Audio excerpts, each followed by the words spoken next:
जो कॉन्फ्रेंस हुई, अलामिया जारी हुआ कि जिहाद फ़र्ज हो चुका है, इस पर एक और फिक्र सामने आई। एक फिक्र तो मैंने पहले जिक्र की है, एक और फिक्र सामने आई, और वो फिक्र जो सियासी तो नहीं है, लेकिन बड़े अजीब से लोग हैं। कहीं ना कहीं वो दीन के साथ, मजहब के साथ अपना ताल्लुक भी जाहिर करते हैं। कहते हैं जी, एक साल ये मुसलमान कहाँ थे, एक साल ये उलमा कहाँ थे, इनको अब याद आया, अब क्या फायदा। भाई, देर आए दुरुस्त आए, देर आए दुरुस्त आए।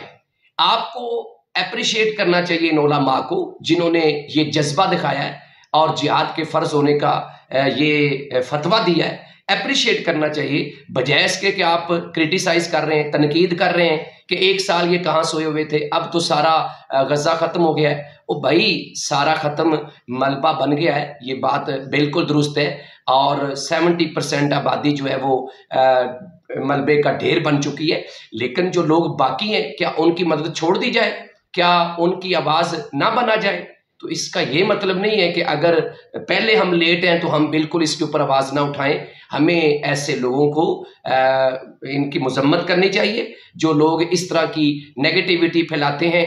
तो इस तरह की सोच रखने वाले लोगों को अपनी इस्लाह करनी चाहिए, और जो अच्छी चीज़ें उसमें कुरान कहता है ना, वतआवनु अलल बिर्रि वत्तक़वा, कि तुम नेकी और तकवा के काम में, यानी अच्छाई के काम में एक दूसरे के साथ कंधा और पाँव के साथ कदम मिला के चलो, ये तुम्हारे फायदे के लिए।